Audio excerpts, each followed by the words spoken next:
Hi everyone, welcome on the platform. I'm Vanessa Mariano. I'm going to bring the topic today on here's what happens when you have courageous conversations. So I want to bring this forward again because something I'm always pulled to come forward every time I have like a response, like a physical response. And as you would know by now, if you came across my post, I heard very sad news from a friend of mine that was badly injured. And I realized it's just really hard to contain all that emotion in the body and to not actually open up about it. And I feel that what happens is the more that we hold into our body emotions and things that need to be expressed, need to come out, need to move through us, the more we keep them in the body, the more it affects us and it lowers our vibration. The more it makes us feel it separates us from who we are. Like it really separates us from our spirit and it separates us from each other. So what is it that stops us from having courageous conversations? And courageous conversations is when you are spontaneous and when you are honest about what you are feeling and you're not feeling shame for it. You're actually bringing it forward, you're voicing it, you're putting words to it in order to find solutions. So it's really about finding solutions. And sometimes it's not necessarily about finding solutions. I feel it's more really about allowing yourself to come from a space of surrender and to come from a place of trust. I tend to inspire a lot of trust in people. But then, on the other side, for a long time, I've denied myself the possibility of even reaching out and to open up about my sorrows and my griefs to others. So as I've opened up and as I've been on this healing journey, what I want to share with you today is about courageous conversations. And we may even forget what being courageous actually even means. We might even forget about what it actually means to have courageous conversations.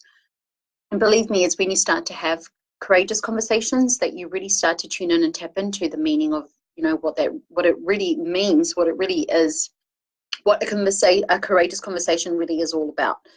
And what I want to bring forward to you today is that when you have a courageous conversation with a person is when you are actually communicating, is when you reach out to somebody. Well, first of all, is when you acknowledge that you are needing to get things off your chest, that you're needing that connection, that you need that intimacy. Not sexual intimacy, but intimacy as in when you allow yourself to receive, right? So what I've noticed recently and in my journey is that the moment you acknowledge that something needs to be expressed and said and released, and you courageously reach out to somebody that you feel that you trust, and you actually start to open up about it, and talk about it, that's when the shift happens. That's actually the movement, the shift within your body. So what happens is when a person doesn't open up, when a person doesn't trust themselves or trust others or have a person to trust to open up about, having these courageous conversations, what happens is that you become so tense, and you can see it from the expression of a lot of people. I've had that for so long as well. But this is not pointing any fingers. It's that's when you start to operate from the masculine energy. That's when you become very masculine. That's when you allow your physical strength to dominate you. But what's actually happening by you working on your physical strength only and mental strength, right? Physical, mental, it's all together. You're actually neglecting your spiritual strength. And that's one of the most important parts of our character, of our being, that needs to be exercised in order to, I say, navigate the underworld. How to navigate, how to connect, how to converse, how to be loving with ourselves, how to be loving with others. Because let's admit it, we are unable to be loving to others if we are not compassionate and loving to ourselves. So what I've noticed recently is that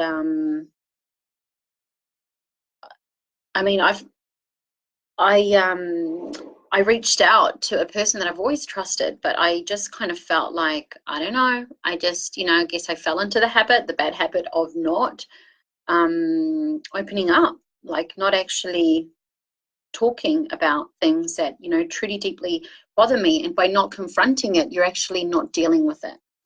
by not dealing with it, that's when danger happens, because that's when you become apathetic, and that's when you start to succumb to your situations, to relationships, to people, and you really suppress what your needs are. Because remember, it's all about identifying your needs, right? When it comes to having these courageous conversations. When you have a courageous conversation with somebody, it's a moment in which you are identifying your needs. You're identifying the fact that your needs are not being met. So you are communicating, you are finding a voice, you are finding a way to express that, to express yourself. So yes, so reaching out, I notice, and this is every time that I've been, reaching out, even, recently, as I've, as I'm finding deeper compassion for myself and for others, really understanding, like, just knowing how how natural it is to do that. It's so natural to reach out to people that you trust and to really open up about exactly, not beating behind the bush, because I was really good at that as well, because I never wanted to place my own burdens. Hi there, say hi, because I don't know who's on. Excuse me. So yeah, so I was just sharing that because I didn't want to place a burden on other people, because I didn't want to be feeling weak, because I didn't want to feel like anybody out there was, or someone was like better or stronger or more capable than I was, or because I had a deep-seated belief that I wasn't supported. Then that's what happened. That's what kind of led me to not, to not reach out and to not have these courageous conversations. So by not having them with others, it actually stopped me from having them with myself. Because let's admit it, like whatever dialogue you have with yourself, you are then able to just be, and like to just have these conversations naturally with others. So anyway, I reach out and I notice that it's within the typing, within the writing, whether it's journaling, whether it's like typing or texting a friend. It's within the act of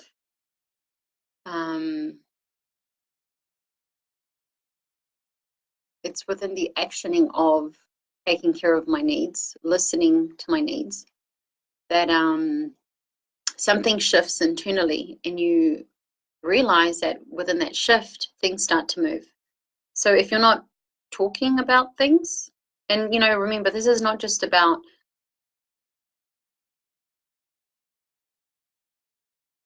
because some people, I know it takes a lot of courage to open up, right? But we also need to be aware, or conscious at least, of our energy with others. So not opening up just for the sake of opening up, to just dump stuff and then not taking responsibility for what you're doing and expecting others to give you the answers, that's not the way to go either, And I know that when you're in that moment, it's not like you can structure in your head exactly how you need to be, right? No, like, you need to be yourself, you need to open up, but go with people that you trust. And reaching out, opening up is really about taking self-responsibility. Now, I'm having this conversation today because these conversations are not, people don't have these conversations. People don't have these conversations. People don't talk about stuff. People, just focus on the external strength. They just focus on their body and their muscles, and they focus on the aesthetics and fashion. And there's nothing wrong with that. But what I'm saying is that what is really neglected is the emotional well-being. And when you are neglecting your emotional well-being, what is happening is that you are suppressing yourself. So you are not really being yourself. You're not really honoring your personality. And what happens is that you start to develop these negative habits that are self-destroying and that are really doing a lot of damage to the people around you. Now, I can't stress this enough. Like, the more, like, I see so much apathy around, like, with people. They're so unaware of what's going on in their internal world. And I don't expect people, like, it's wrong to expect for everybody to be so aware and connected. But it's actually really sickening to see how disconnected people are from their emotional body. When you're disconnected from your emotional body, when you are so reactive, you are toxic. You are toxic, and you are very damaging for people. So you're not really doing yourself good. You're not doing other people any good. The only way that you can be proactive about this, or to stop this from happening, whether you're having children, whether you are creating your own family, whether you have, friends, whether you don't have friends or whatever it is, like, if you're not taking care of your emotional well-being, it's not a blame, but the thing is, in today's world, like, when are we going to stop to blame institutions? When are we going to stop to blame the government? When are we going to stop to blame the systems, right? So there comes a point where we need to take radical responsibility on educating ourselves. And as soon as a lot of people hear the word education, they freak out because they think, fuck education. Like, I don't believe in university. I don't believe in school. I believe that schools are, just there to brainwash you. And that's fair enough, right? But it doesn't mean that you need to deprive yourself from any sort of other, other education. There's so many tools out there. There's so much of everything. Like, we've come to the point where I honestly see, like, history repeating itself. Whoever doesn't believe in Atlantis, I believe in Atlantis, the city that was buried underground. So they were a very advanced civilization. They had, technology was so advanced. They had everything. They were so advanced that they became so greedy to their own detriment. And I say that I see history repeating itself is because, like, if you don't take care of your environment, if you don't take care of yourself, then, what's going to happen? You reap what you plant. So,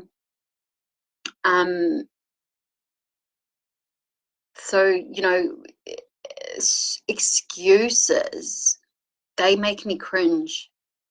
And sometimes, we all use excuses. Like, I use excuses as well. It's like, how long can we continue to excuse ourselves from not taking action, right? Or like from not being consciously aware of, what we're creating around us in our relationships, in our life. Things don't only involve around our career. It's important. Money's important to make, to survive, but our life is not only does not only involve around money and luxury comforts. If that's all you are actually focused on, then obviously there's an imbalance. So, talking about courageous conversations, I wanted to bring this conversation forward is because a sad story that I heard yesterday. I was in shock. It took me a while to fall asleep last night. I was very, very sad. I just felt great, deep sadness, and and just a deep sense of, like, I've got this. I just understand, like, how much in need people are to really open up. And the thing is, I've been a teenager as well. So as a teenager, you only implement what you see or what you learn, or you either implement it, you learn from it, or you rebel against it, and then eventually you become like them, you join the flock, or but what I'm trying to say is that the power really lays in your hands. Your health really lays in your hands. I healed myself from an autoimmune disease, and I don't just say this to brag on, but I'm really saying it because I wasn't going to heal myself from an autoimmune disease, which affected my mental state, my physical state, my physical strength, my mood. It affected everything, my relationships, it affected my career, the money that I was making, it affected everything. So if I didn't find my own path, and I shared about this in the past, where there was a prominent inner voice that said to me, you can do it on your own. You can find your own path to healing. You don't need doctors. You don't need people to tell you what you need or what you don't need to do. You can just find your own way. So I believed in that voice because it was very strong. It wasn't loud, it was strong, and it was firm, and it was asserting. So, there's a lot of young people out there that are very ill. I know the system hasn't supported young people. It hasn't supported any of us. Back in the day, I think education was much better. People used to even study Latin in schools. So anyway, if people lack the ability to have courageous conversations, is because I honestly blame it, or I just give it to, the fact that people are just very confused. I've been in that space, these moments where I feel there's, confusion, but I know that it's because I need to get to connect to something, or, that I've got to work through. You know, confusion is lack of, there was an opposite that I used a few days back, and it's not actually coming to my mind now. Weird. Confusion. I don't know. Is it clarity? That's like, no, that's like an obvious one. There was another one. There was another opposite to confusion. But anyway, so all these illnesses and these young people that are very aggressive. I was an aggressive and angry teenager at one stage as well. You know, I was in my means of where I could control myself. However, you know, what I'm bringing forward today is the conversation about young people, about how they've got this level of anger and aggression and fear, you know, that is so dangerous. It is making like has created a very unstable society, very unsafe place. So anyway, so today the conversation was about courageous conversations. If you do have, if you are curious to knowing how to navigate, how to deal with your emotions when you are so lost or confused, just know that it's just by taking simple steps, and it's as simple as just reaching out to somebody that you feel drawn to, that you feel that you can trust, and just really open up about it and just say, hey, you know, I've got something that's been lingering on my chest. It's been, you know, floating in my mind for so long, you know, 10 years, 8 years, 2 days, 3 days, whatever it is. And I've had so much shame around this feeling of opening up about it that I just feel like I'm ready to, you know, to talk about it, to open up about something, because I want to release it. I want it to leave my body. Like I want to start new. I want to, you know, begin a new chapter. I have dreams that I want to, you know, that I want to accomplish, or, you know, I want to be more of a loving brother or sister. I want to be more of a, you know, caring daughter, like whatever it is. Because honestly, the only thing that's really stopping you is yourself. And what it is, it's your emotions. It's actually the energy that you are giving to your emotions. Because remember, if you are giving so much energy and attention to that emotion, it means that it's still unresolved, so it's still sticky, right? So going back about the heart chakra and the conversation that I had with you guys was yesterday about attachment. So if there's an attachment, whether it's physical attachment to something, which is the left, remember, the physical attachment, the emotional attachment is on the left, and the mental and physical attachment is on the right, correct? So, and the center is the need to fix, right? That attachment of like disciplining yourself, disciplining others. So whenever there's an attachment to certain emotions, it's only going to aggravate your health, because it's only going to aggravate your anger. It's going to aggravate, and you're just literally like digging a deeper hole for yourself. But if you can use your rational mind, because remember, it's important to like not only use your heart, like it's important to use your heart, to not like shut your heart down, which is what, you know, the times that we're living in now, and a lot of people are, you know, working to awaken more of.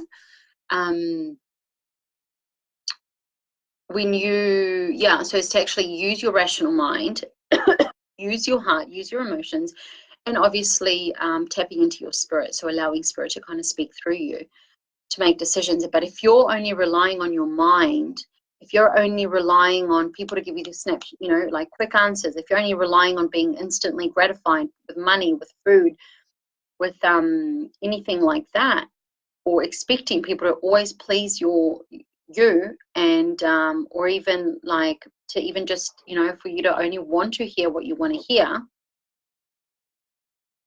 you're not actually doing yourself a service, and you're not doing a service to the people around you. And eventually you're going to end up alone if you're not already alone. You're going to feel very lonely. So it takes courage to own up to our fears and to our strength, and that doesn't make you any less of a human being. It doesn't make you weak. It makes you vulnerable, and it makes you strong. When you are vulnerable, you are strong. If you become like a stick that can break, because, you know, if you're a stick, if you like resist, and if you hold on to emotions within your body for so long, for so many years, eventually you're going to break, you're going to snap. And the journey's not going to be fun, you know. So anyway, today's a bit of a rant. I don't know whether people are going to be coming on. If you're on my business page, obviously, You know, I would imagine that you are interested in hearing about what it is that I share. I share a lot about emotional hygiene. I share a lot about, you know, tools and thought patterns and human behavior. And really putting a voice to things. You know, I talk a lot about trauma. So it's really putting a voice to things, having open conversations, talking about things that are not really spoken of outside. Wherever I go, I see so much it's not just about being superficial. It's just about people are so detached from their emotional world and their spiritual world. They're like completely, it's dissected from their psyche, and they think that by either working a lot or by exercising a lot and being like a pro athlete or whatever it is, it's going to make them, you know, that's great. You love it. It's your passion. You're talented at it. It's your gift. Great. Go for it. Do it. But what I'm saying is that when you're neglecting, when you're compensating so much for that spiritual and that emotional part that needs attention, that needs cultivation, we need to cultivate our emotions, guys. We need to cultivate